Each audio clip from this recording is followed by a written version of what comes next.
Chairman and President. Please be seated.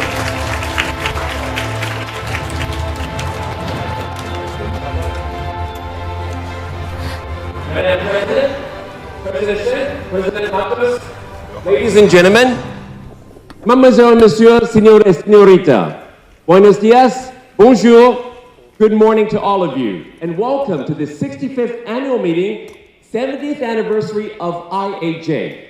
Did you know for a fact that when IAJ was last time here in Taiwan, Taipei, it was in 1999, 24 years ago. That was a historic moment. And today is also a historic moment. So we want to capture this moment on camera right now. And this is my cameraman, Mr. Liao. Take photo one, please. Here we go. Smile a wonderful smile, because we're back in Taiwan after 24 years. Okay, 3, 2, 1. That was a very good smile. Now he wants photo two. Because we have so many guests, he wants to take 8 consecutive snapshots. So everyone, you must hold your smile and hold your head, unless you want your photo to be blurry. You don't want that, okay? Photo 2, 8 shots, here we go.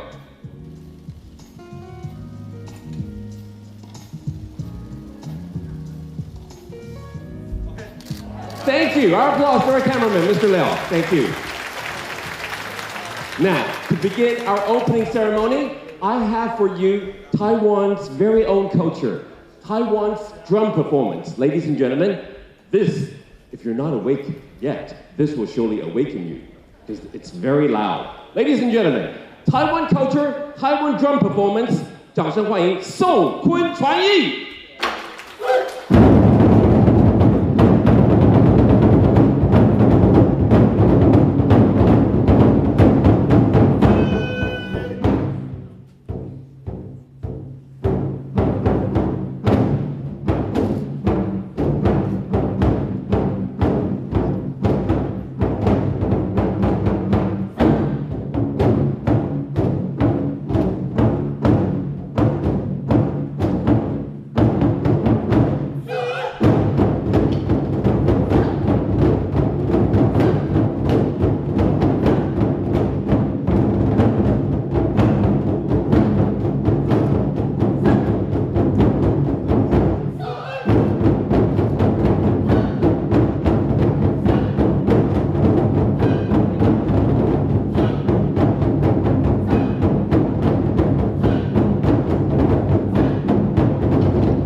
Thank you. Thank you very much for this exciting drum performance as our opening show. This is Taiwan culture. At Taiwan's festivals and religious gatherings, you would often find drum performance, upbeat. The purpose is to bring good fortune to everyone. So, we have good fortune right now. And to begin our opening ceremony, ladies and gentlemen, please join me in welcoming the President of the Judges Association of ROC Taiwan, President Mr. 沈方维庭长，掌声欢迎中华民国法官协会理事长沈方维先生，沈方维沈庭长，理事长好。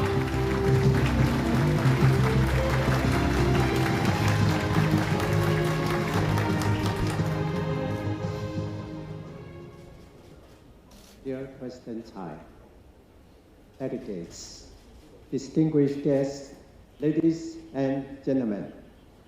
Hello everyone, I'm Judge Shen Fangwei, the President of the Judges Association of the Republic of China, Taiwan. I'm very pleased to welcome you to Taipei for the 65th annual meeting of the International Association of Judges and the Constitutional Law Forum. This is a rare opportunity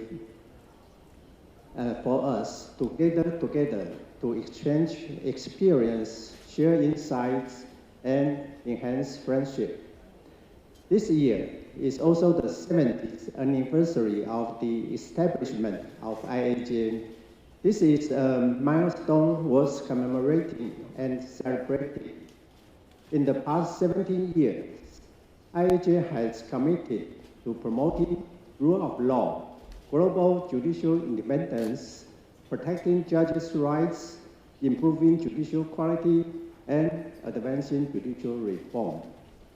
And IAJ has become one of the most influential and authoritative judicial organizations in the world. As the host organization of this meeting, the Judges Association of the Republic of China, Taiwan, feels very honored and proud. Our association was established in 1995.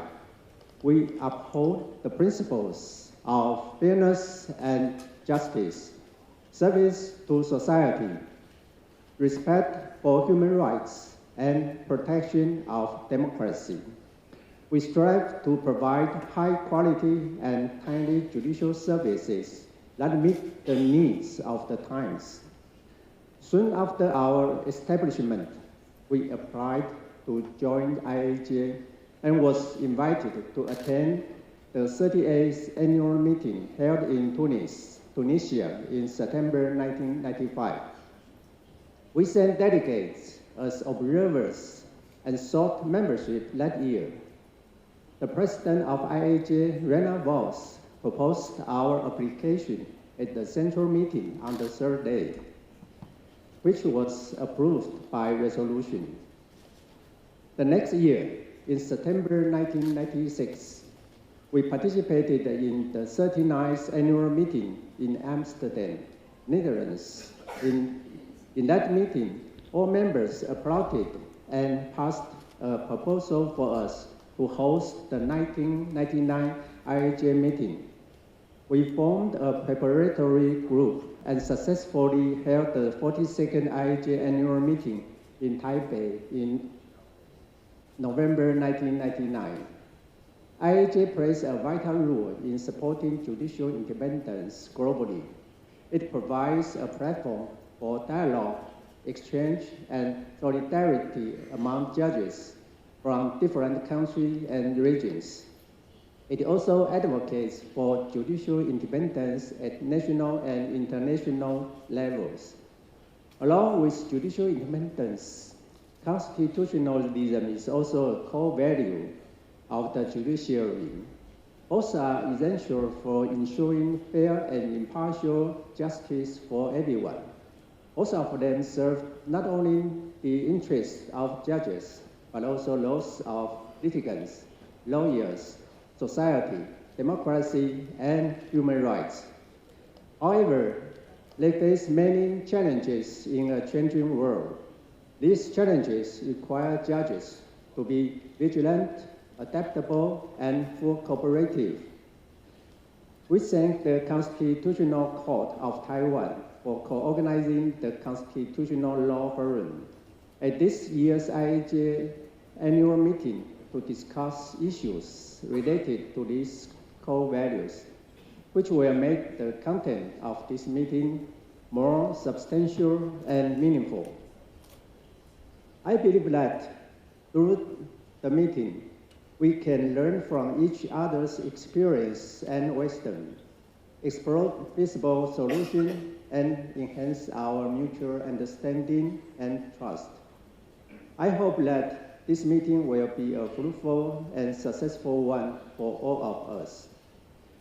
Finally, I would like to express my special thanks to the Judicial Yuan, the Supreme Court, and the Ministry of Foreign Affairs of the Republic of China, Taiwan, the IAJ Rome General Secretariat, and other relevant units, as well as the guests from all over the world who have worked and traveled tirelessly to participate in this event, along with the hardworking team of our association. Without your strong support, assistance, participation, and dedication, we would not be able to hold this event successfully. Thank you, everyone. Thank you for your attention. Thank you. Thank you so very much. Thank you, President Shen, President of the Judges Association of ROC Taiwan. Thank you for your opening remarks. Please be seated.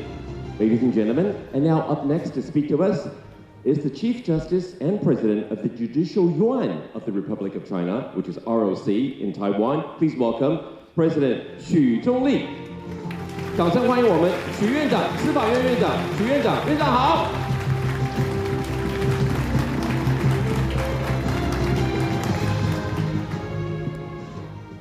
President Tsai of the Republic of China, Taiwan, and President Jose Manuel Ingreja Matos of the IAZ, and the Secretary General Giacomo Oberto of the IAZ, and the representatives of all members associations of the IAZ.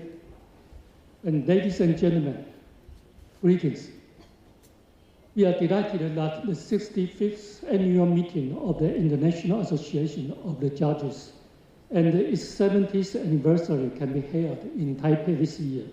I'm pleased to congratulate the IAZ plenary and welcome the distinguished guests from all over the world. The primary purpose of the IAZ is to safeguard judicial independence, and by maintaining this essential function of the judiciary, to ensure humankind's freedom and rights.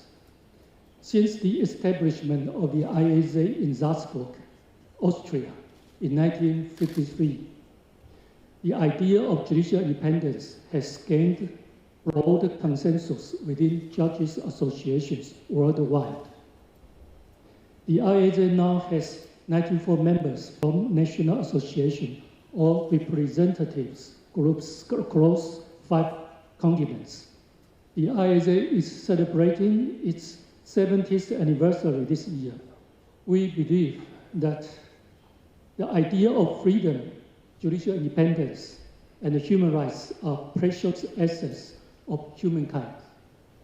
They deserve to be protected throughout the generations.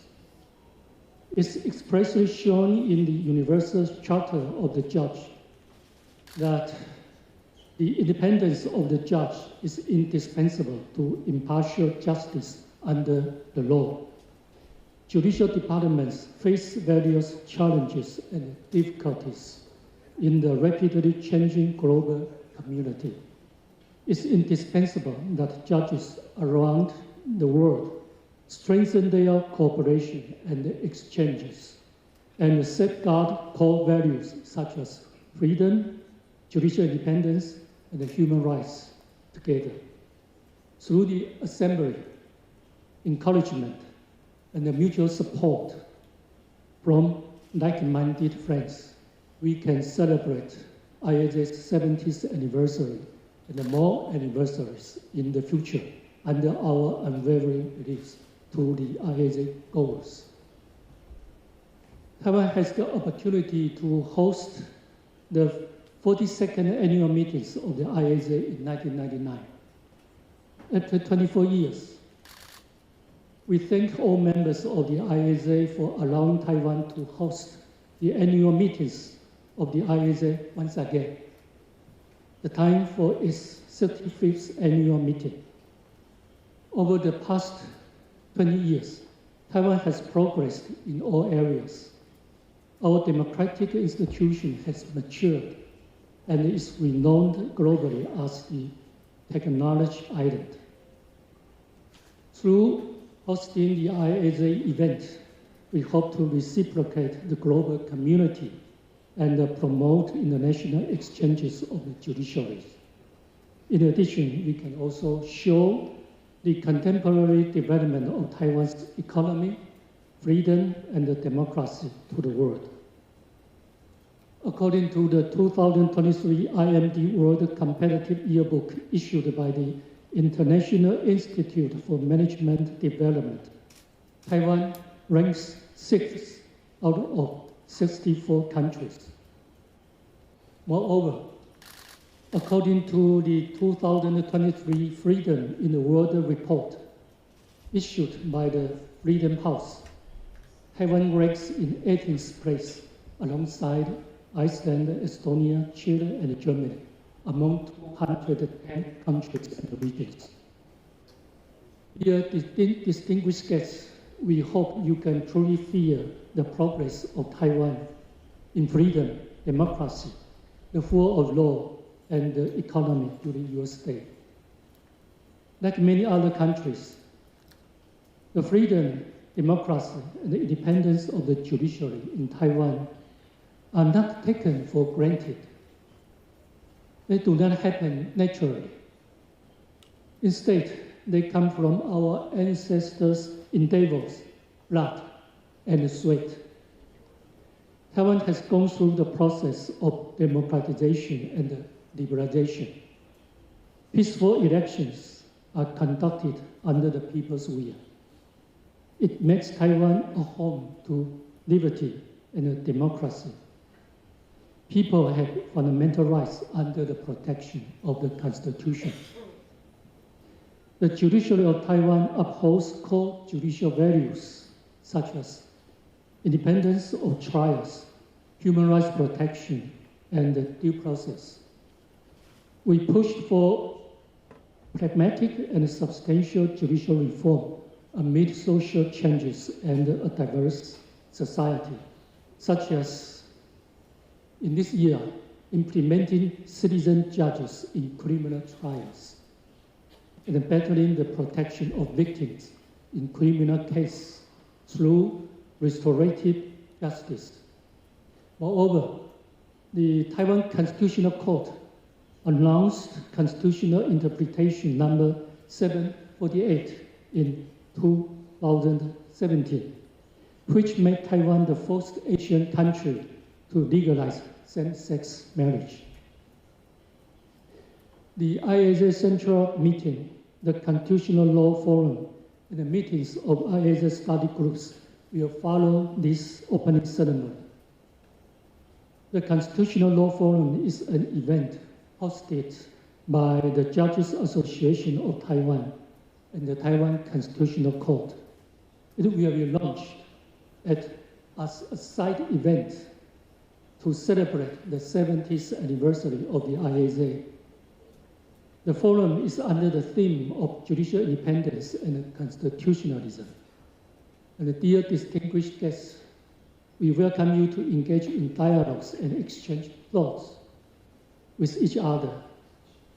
We believe the interactions we are about to begin may help judicial institutions worldwide deal with their challenges and improve judicial development in each state. The following programs and events are sure to be very profound and interesting.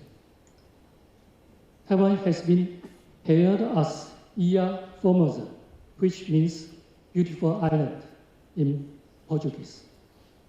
However, the most beautiful scenery in Taiwan is friendly people. Dear distinguished guests, during your stay, I hope you can enjoy Taiwan's beauty to your heart's content. Go taste our famous food. explore our diverse culture, experience our high technology, and let Taiwanese people regale you with our hospitality. I hope we can make you feel at home during your stay. I wish all meetings in the following days a great success. Good luck and all the best to all participants. Thank you very much for your attention. Thank you very much to Chief Justice President Xi of the Judicial Yuan of ROC Taiwan. And to add to that, also Taiwan's night market, you don't want to miss it. So, ROC Taiwan, we're home to liberty, democracy, and human rights. ROC Taiwan, we're proud of our freedom, our democracy, rule of law, and independent judicial system. In the 42nd meeting, we had 51 countries coming to Taiwan in 1999. Today, we have 66 countries. And to welcome our delegates of 66 countries, please join me in applauding President of ROC Taiwan, Madam President Tsai Ing-wen, to speak to us. Madam President, good morning. 总统好。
是主播记者人呢，目前是在国际法官协会年会的现场。那总统蔡英文呢，今天也是亲自出席开幕式，那迎接来自世界各国的法官。我们来听一下现在总统在台上的致辞。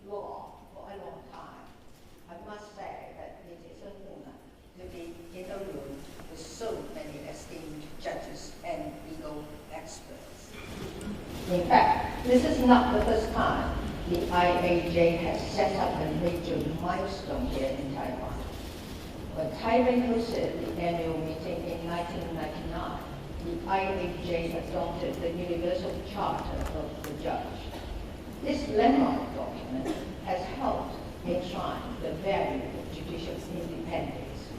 It states that the core functions of judges are to, I quote, ensure the rights of everyone to a fair trial. 那这一次呢，共有来自66个会员国的法官呢是齐聚在台湾呢，这也是睽违24年呢再次由台湾举办年会。那稍后10点的时候呢，还特别邀请了台积电创办人张忠谋进行专题演讲。那据了解呢，他也会谈到台湾制造晶片的优势，还有目前呢在讨论度很高的晶片法案的议题。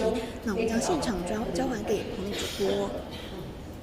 Although these principles may provide a blueprint for protecting the integrity of the judges, we cannot take judicial independence for granted. It must be continuously upheld through individual commitments and institutional protections. In Taiwan, we are acutely aware of the importance of judicial independence. Having achieved democracy after decades of authoritarian rule, we have no room to compromise on our democratic freedoms and the principles that sustain them. It is our commitment to democracy that drives our efforts to build a judicial system that is transparent, accountable, and responsive to the people it serves. This year, we introduced a system judge system to incorporate more diverse set of perspectives in the judicial process. By having members of the public participate in this process alongside professional judges, we hope to help ensure fairness and foster greater trust in the judiciary. As our judicial system continues to grow, The role of 是主播记者人呢，目前是在国际法官协会年会的现场呢。总统蔡英文呢，今天是亲自出席开幕仪式，迎接来自世界各国的法官。那我们来听一下现在总统在台上致辞。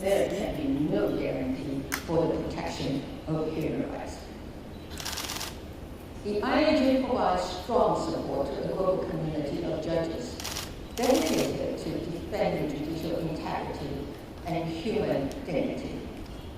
Most notably through its constant work to deepen the professional knowledge of its members. This year's Constitutional Law Forum is part of this effort to facilitate in-depth conversations on judicial independence and constitutionalism, as well as some of the most pressing threats to these essential principles. Amid a rapidly changing global landscape, it is crucial that there is continued dialogue.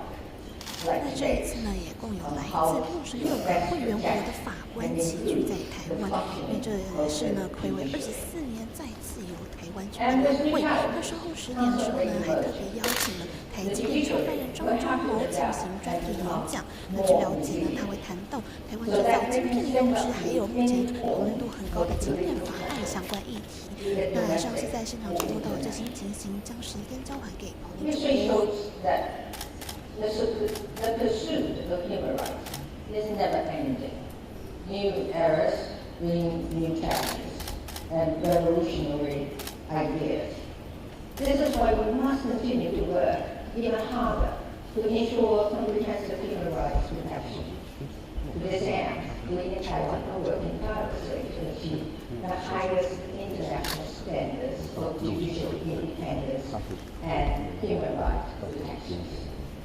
As part of our efforts, Taiwan established a National Human Rights Commission in 2020, which monitors our implementation of international human rights conventions.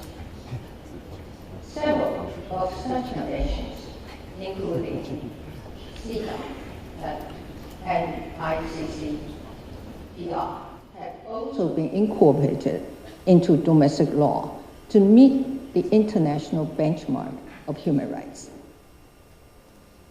To conclude, I want to thank the members of the IAJ for coming to Taiwan and sharing your knowledge and experiences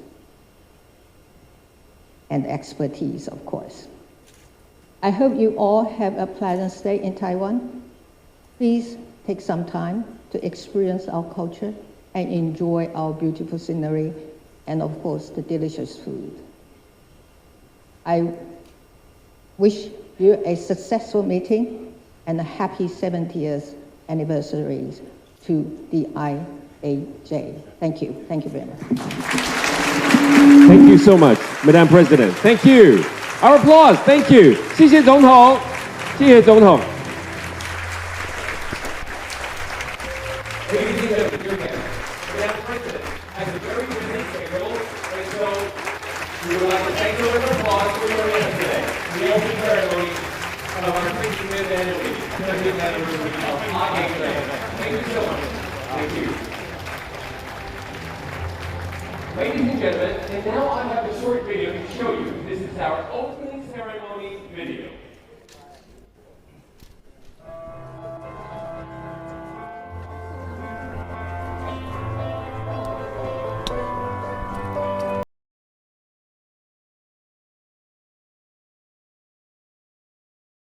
晶圆制造的竞争优势，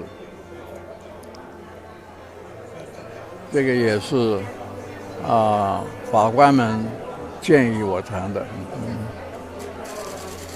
湾在晶片法案呢，政府也有在要想说要台湾版晶片法案嘛？那您这台湾什么？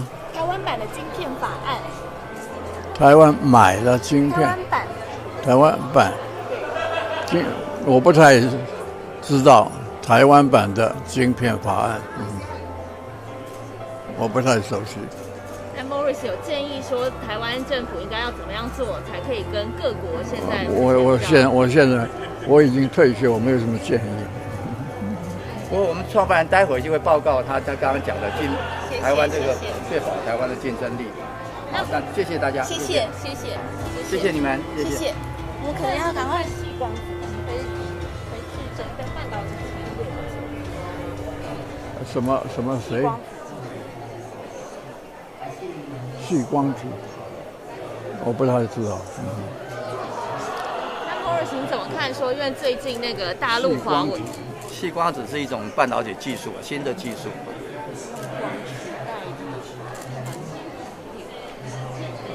那你怎么看中国这个华为突破美国的限制，然后去生产这个高？好了，我好了，谢谢大家。好，了时间，不好意思，对，谢谢。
Ladies and gentlemen, thank you so much for joining us again. Please be seated as our next speaker will be speaking to us on stage very shortly. Thank you so much.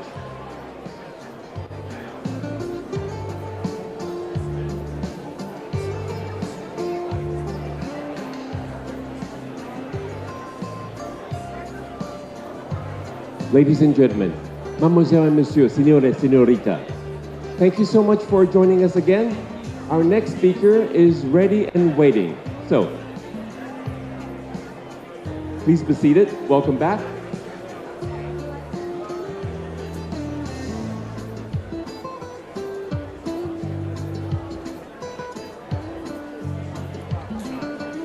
Thank you so much for joining us again. Please be seated as our next speaker is about to join us on stage to speak to us. He is here in person already. Okay, now, let's get things started. Ladies and gentlemen, which one of you doesn't use a smartphone? Everyone uses a smartphone. Even if you don't use a smartphone, even if you use a traditional phone, that phone has got a chip in it. Not fish and chips, not French fries chips, a semiconductor chip in it. That's very important. That's the heart of it. Now, if some of you drive a Tesla or an EV, that car has got so many chips in it. So, what powers us today are semiconductor chips. Joining us right now is the person that founded the company that makes over 90% of the chips in the whole world today. That company is called TSMC. I have the founder with us. That is Dr. Morris Chang. Please, our applause to welcome Dr. Morris Chang. He is here in person with us today. He is the founder of TSMC. Now he is retired. But when he heard that we have judges from 66 countries joining us, he's joining us to speak to us. Ladies and gentlemen, I give to you Dr. Morris Chang. TSMC makes the chip for your cell phone. NVIDIA farms chips for semiconductors to TSMC. AMD gives TSMC chips to make. And here we have our founder of TSMC, Dr. Morris Chang. Thank you. Thank you for the introduction. Good morning. It's a pleasure to have been asked by Dr. Sun Fangwei to give a talk here. 许院长 Dr. Sun Fangwei, who is the president of JROC, delegates, distinguished guests, ladies and gentlemen. Today, I will talk about Taiwan's competitive advantages in chip manufacturing. Chip, as the introducer has already mentioned, is a colloquialism for semiconductor or integrated circuit. So it's a shorter word, much easier to pronounce. So we'll be speaking of chips. So we mean semiconductors or integrated circuits. Next slide, please. I'll first talk about a brief history of chips. And then we'll talk about the pervasiveness of chips. And then the division of work in the chips industry. And then Taiwan's advantages, competitive advantages in wafer fabrication. Wafer fabrication is basically chips manufacturing. But chips reside on a large wafer first. So what we do is to make the wafers and then cut the wafers up into smaller chips. And then I will talk about the chips supply chain, which is foundry-centric. Foundry is the manufacturing place of wafers. It's another special terminology. It's just all these barriers to communication, you know, when the professionals of chips talk about his or their industry, there are so many special terminologies one has to explain first. It's just like almost like tennis, you know. I was watching the U.S. Open just last week. The scoring so complicated. Instead of 0-1, it's 15-love. Now instead of 1-2-3, it's 15, 30, 40. Then there are deuces and so on. So complicated, unnecessary. And then conclusion. Now I'll talk about Taiwan's present position. And I am afraid the introducer has exaggerated. He said that TSMC, which was the company that I founded, he said that TSMC made 90% of the world's chips. He exaggerated. We actually make about 50% of all the chips in the world. However, we do make 90% of the most advanced chips in the world. So that's just clarification. Next slide, please. A brief history of chips. Now, the conductivity of semiconductors, as you could tell by the name semiconductors, the conductivity lies between conductors, such as metals, and insulators, such as wood. Hence, the term semiconductors. Semiconductors have certain properties which remained largely unexplored until 1947. Now, in 1947, 3 scientists at Bell Laboratories, and they were Shockley, Bardeen, and Brattain. These 3 scientists at AT&T Bell Labs in the US invented the semiconductor-based transistor. The transistor was the first major invention based on semiconductors. And that was worth a Nobel Prize. AT&T then began the experimental fabrication of transistors. Basically, these transistors replaced vacuum tubes. Back during the Second World War and before that, vacuum tubes played a very important role. In fact, they played a very important role during the Second World War too. But transistors immediately, almost as soon as the transistor was invented, the transistor replaced the vacuum tube because it's much smaller and also it's much more powerful, or I should say, much faster in response and everything. Now, in 1952, and that was just AT&T started making it. In 1952, AT&T licensed the transistor technology to various companies, including IBM, Texas Instruments, RCA, GE, a fairly large number of companies. And those companies began to produce transistors. Then, in 1958, Jack Kilby of Texas Instruments and Robert Noyce of another company, Fairchild, separately invented the integral circuit, which we now call chips. And that's worth another Nobel Prize.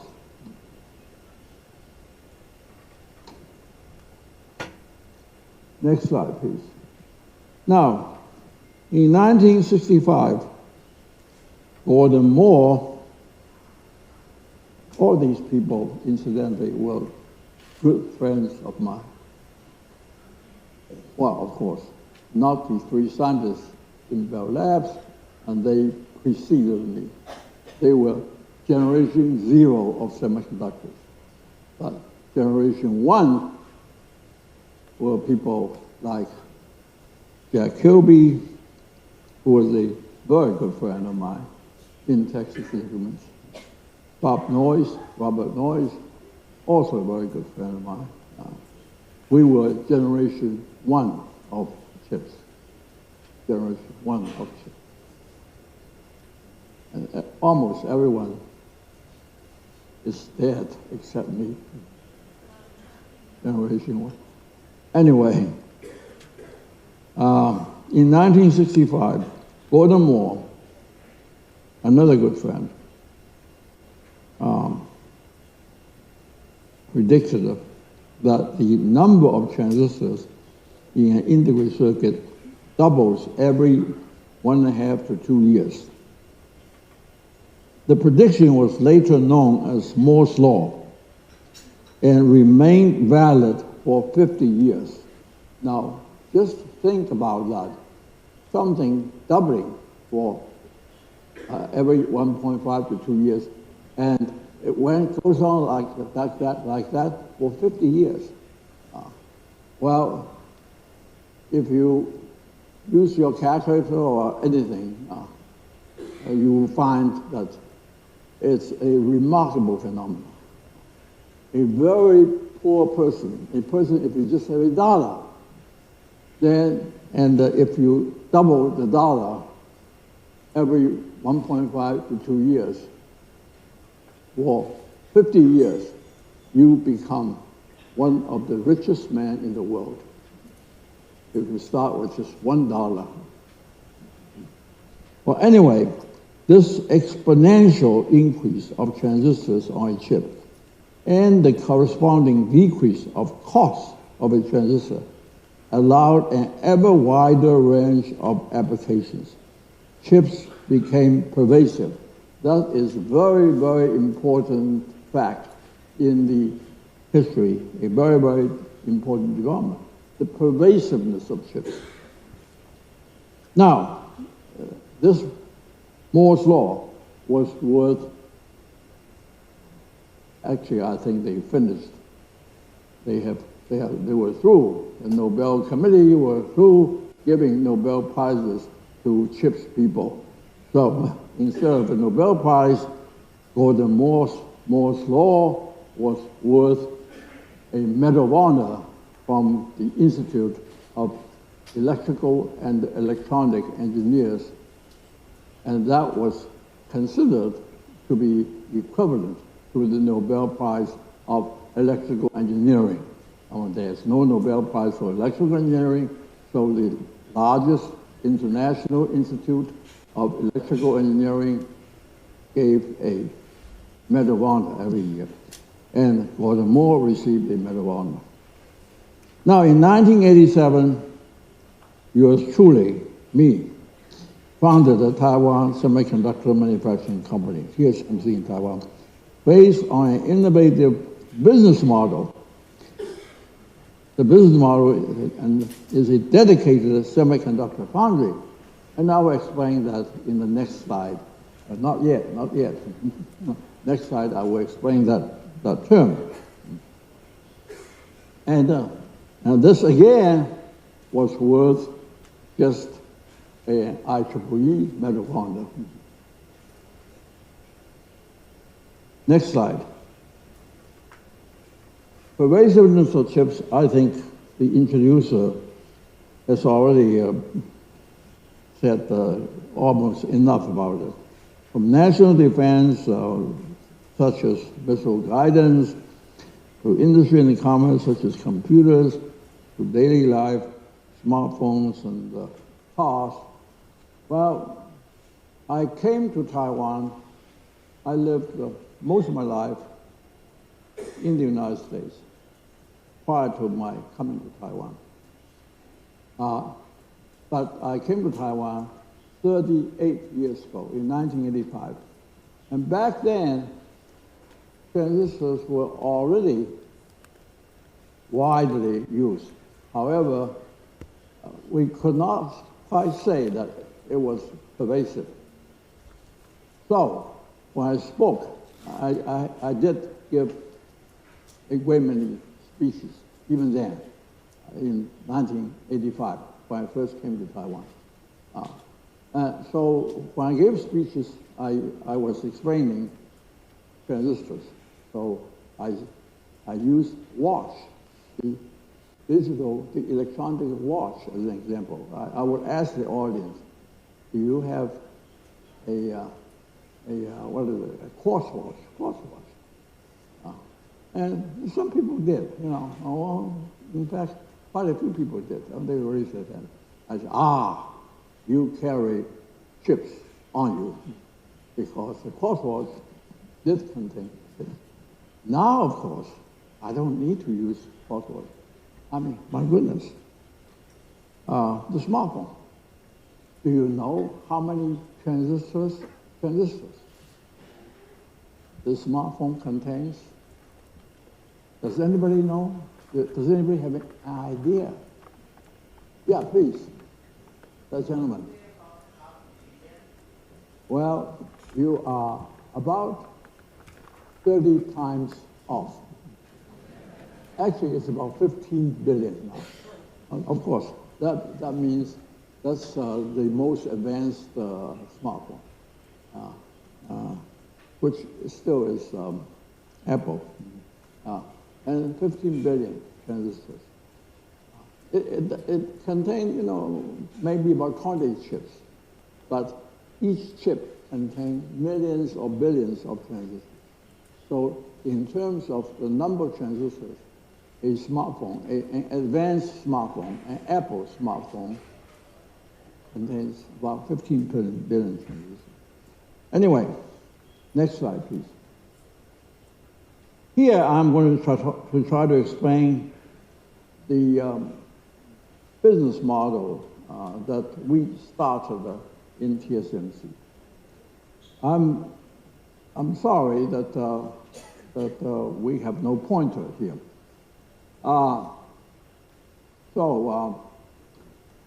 Maybe I should just go ahead and use my hand. Well, anyway,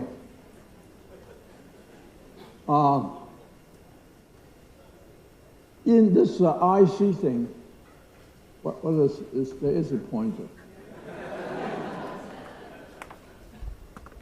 Well, anyway, in this total process of making an IC, you first have to design it. IC design, and when a company, when a group of engineers designs an IC, has become a very complicated job. I talked about the integrated circuit that contains billions of transistors. Nowadays, it takes 1,000 engineers a year or two to design such an IC. And in terms of funds, money, it takes several $100 million to pay the 1,000 engineers and other things, other expenses. IC design. Now, also, they need tools to help them. And several companies, Cadence, Synopsys, they're all in the U.S. incidentally. Cadence, Synopsys, they make design tools to help the designers. Where are the designers? The designers are the so-called semiconductor companies. NVIDIA, Apple is not a semiconductor company, but they design their own, the chips that they use themselves. AMD, Qualcomm, others, and so on. And most of them, by the way, are in the United States, the IC design company. All right, now, after the IC is designed, it goes into wafer fabrication. And of course, there's R&D for wafer fabrication. And I just said that it took several $100 million to design, to develop a certain IC design these days. Now, it also takes perhaps even more money to develop a generation of wafer fabrication. Remember, Moore's law is that every year and a half to 2 years, the density of transistors doubles. And to make that happen, you need continuous R&D so that that will happen.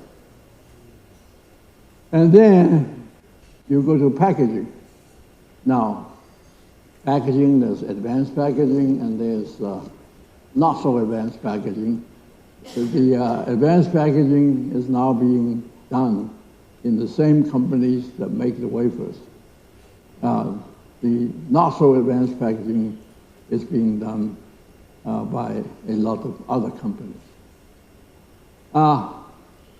And I have noted where the process is capital and technology intensive. And over there, the design part is technology intensive, but not capital intensive. That's one of the beauties of what TSMC did. All these used to be done within the same company. Before TSMC came along in 1987, that was the year TSMC was founded. Before 1987, all these, except maybe IC design tools and maybe some of the not so advanced packaging and testing, everything, IC design, wafer fabrication, R&D for wafer fabrication, advanced packaging, everything was done within the same company. What TSMC did was to just take these out and made what's in this circle, not circle, but in this confine, this red thing, made that our business. And also, we said, and we have obeyed it, we have followed it with the greatest certainty ever since, that we do not compete with our customers. Who are our customers? Our customers are those: NVIDIA, Apple, AMD, Qualcomm, and others. They design the chips. So we did two things. We broke out this part of the IC process and just did that. And then we committed it. And we have observed that commitment ever since we were founded, that we will not compete with the IC designers. So now, note that this part is capital and technology intensive. So whereas before TSMC, there were all the companies did all these things. As I said, maybe with the exception of the tools and the not so advanced packaging. And you know what started me thinking about the new TSMC business model. I was the president of General Instrument in New York. This was 1984. This the year before I came to Taiwan. 1984. And a semiconductor friend, and a semiconductor entrepreneur friend, I mean, he had started a company that did everything. And it was successful. He sold it, and now he wanted to start another company. So he came to me. I was the president of General Instrument. He wanted funding for his new company. So he came, I knew him. So he said, Morris, I need $50 million to start another company. So I said, do you have a business plan? No, it's all in my head. So I said, well, you know, I have to go to the board. I was the president of General Instrument. To get that kind of money, I have to go to the board. And I need a business plan, at least, to go to the board. So he said, well, no problem. I'll send it to you in 3 weeks. All right, 3 weeks passed, 4 weeks passed, no business. So I was really interested in funding him, in investing in him. So I called him. He said, oh, Morris, sorry, I didn't send you anything because I don't need you anymore. So I said, how come? He said, well, I figure I need only $5 million now, not 50. He said, 5 million, I can, you know, get gathered together anytime. I don't need you anymore. So I said, how come? Why do you need only $5 million now? He said, well, there are some companies that do foundry, that do fabrication for me as in their spare time, when they cannot utilize their own equipment, when their business is not full. I mean, they do this work, fabrication, for me. So I don't need to set up a factory anymore. I can only do design. So that was, as I have said earlier in the year, one of the first pieces, it was just like a puzzle, you know. Many pieces had to fall in place. And this one of the pieces, one of the early pieces.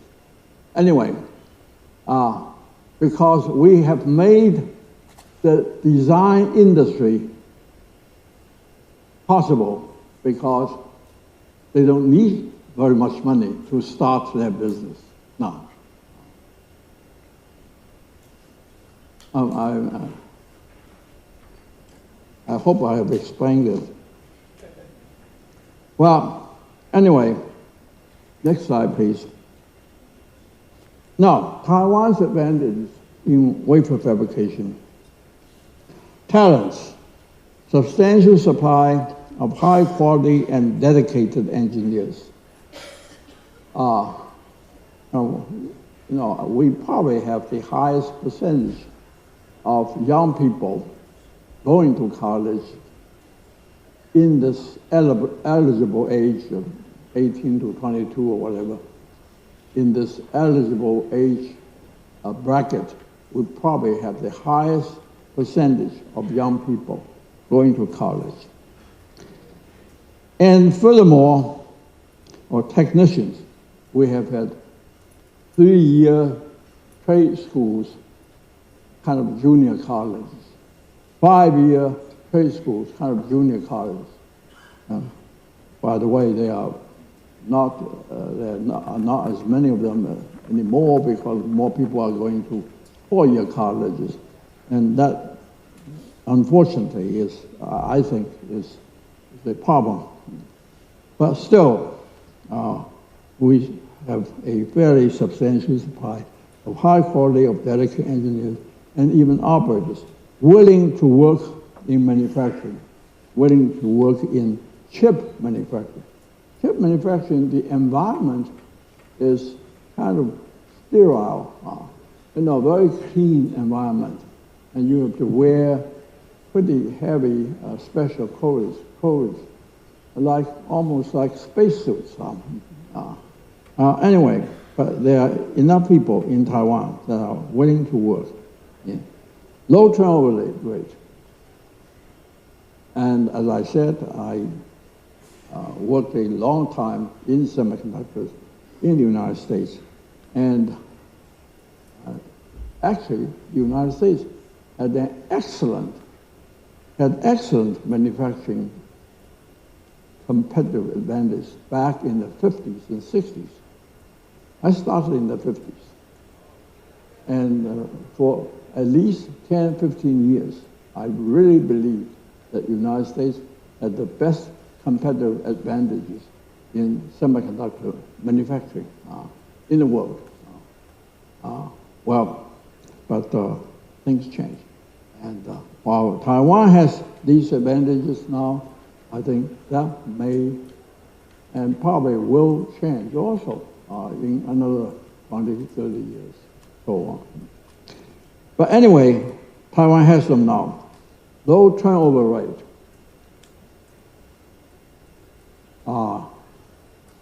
In TSMC, we talk about 4%, 5% annual turnover.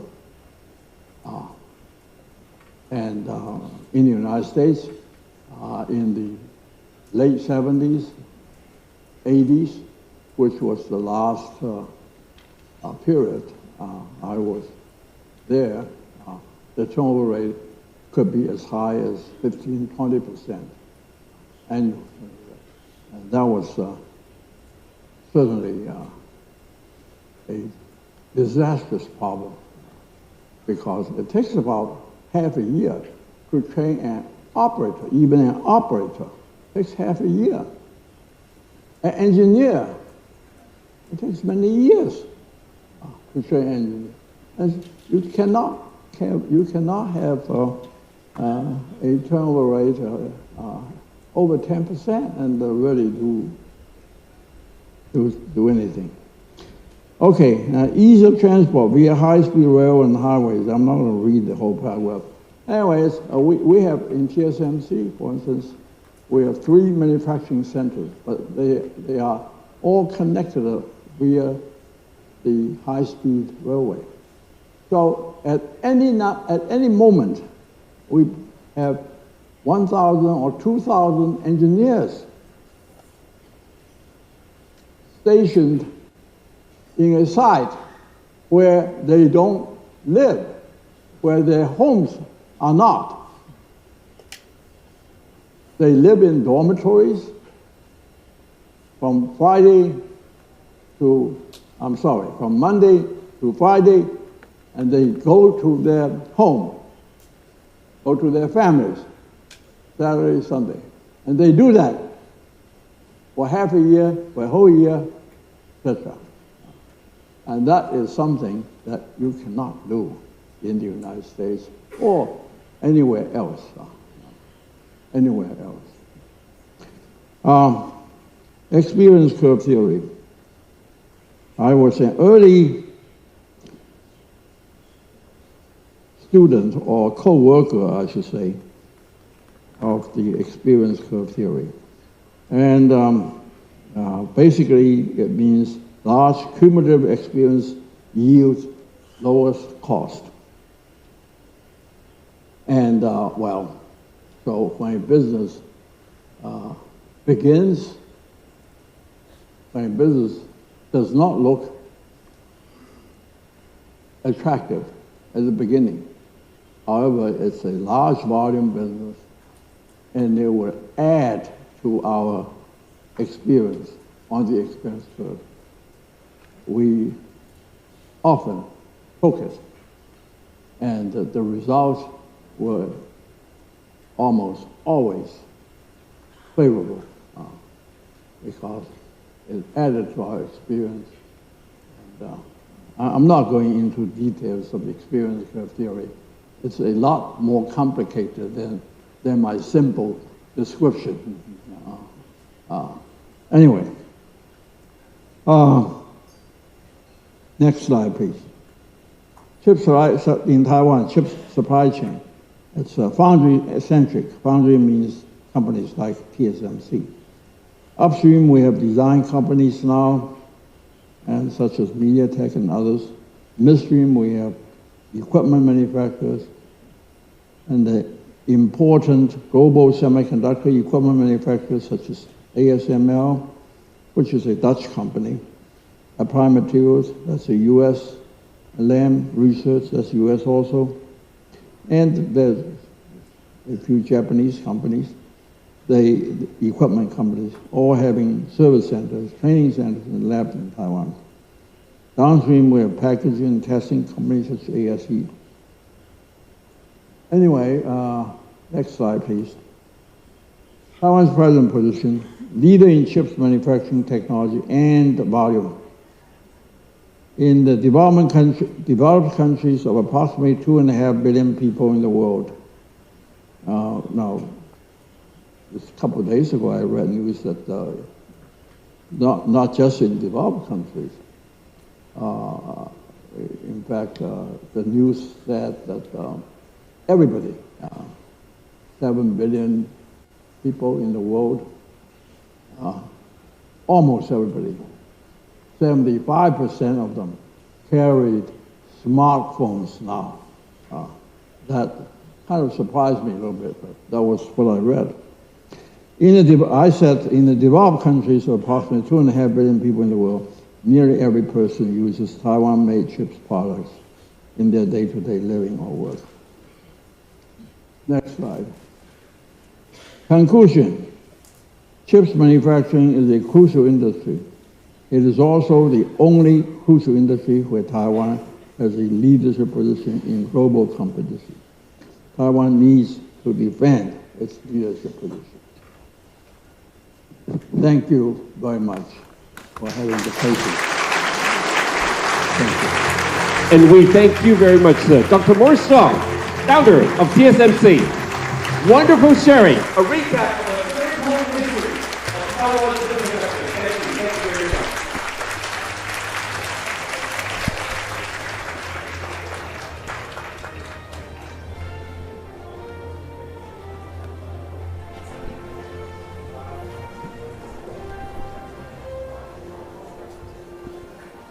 gentlemen, it is time for our coffee break. This is a true coffee break where we have desserts as well. After we'll have coffee and tea. And we come back at 11 for our next session. Thank you so much. Desserts are readily available.